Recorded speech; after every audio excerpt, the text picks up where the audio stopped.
Making mistakes is okay. As a language learner, you are going to make a lot of mistakes, and I'm here to tell you not to worry too much about that. In fact, as a native English speaker myself, I make mistakes all the time. And do you know what? Nobody minds. In fact, people might not even notice. And I'm here to tell you that, yeah, you don't need to worry so much about tiny little mistakes that you make as well. Let's actually have a look at what happens. Let's just say I ask you a question, or you're with somebody and you're having a conversation in English and they ask you a question. What actually happens? First of all, you need to try and understand the question. Once you've done that, you've then got to think about how you're going to answer the question.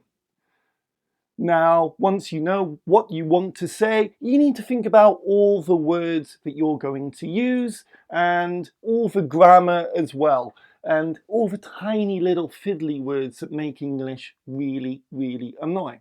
So, you've got the words, you've got the grammar, and you've put everything into the correct order. But you know what? You've still got more to do. You've now got to get that answer out of your brain and into your mouth. And here we start worrying about pronunciation. What mouth shapes do you need to use? Where is your tongue going to be as you say every single syllable? And as you're worrying about pronunciation, you're worrying about how your mouth is working, you're still trying to remember the answer that you've come up with, the words and the order that everything is in, as is coming from your brain into your mouth. It's difficult. Nobody's saying it's easy, it is difficult, and with all of that going on, you probably are going to make some mistakes. But don't worry too much. Let's think about myself. I live in a foreign country, and very often I have to talk to people using Korean. I have to go into a shop, or I have to get into a taxi. So let's just say I'm in a taxi and I want to go home. I've been out having fun and now I want to go home. First of all, I need to give the taxi driver my address. Now, it might take me 2 or 3 times before the taxi driver fully understands what it is that I'm trying to say to him, where I want him to take me. And then, great, we start moving. But on occasion, I might need to give directions. And as I'm giving directions, maybe I use the wrong word, or I get my grammar wrong. Maybe I use the future tense when I should be giving a straight order or command.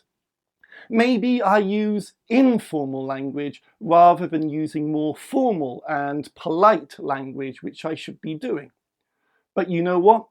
If I get home, none of that matters. I've got home. I've got where I needed to be. I've communicated effectively with the taxi driver, and I'm home and I'm safe and mission accomplished. Success. And that's the same with you. When you're talking to someone and you're trying to communicate a message, it doesn't matter what little mistakes that you make. As long as your partner understands you, or if you're talking with me and I understand you, then great, success, mission accomplished. You've effectively communicated your message, and that is the important thing. Now that's really good for conversation. Admittedly, if you're writing, yeah, you should always check your writing for any mistakes that you've made. If you're in a test or an exam, then yeah, you should be worrying a little bit more about what grammar or what words that you're using. But in just everyday conversation, don't worry too much about making mistakes. We all do it.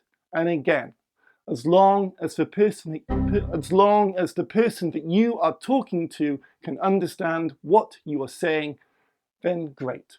Success. Mission accomplished. And that's the end of this video. Thank you very much for watching.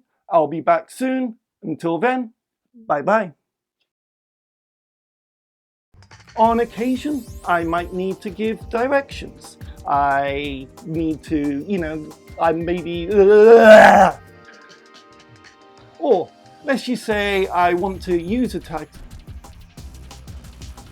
As long as people can understand what I'm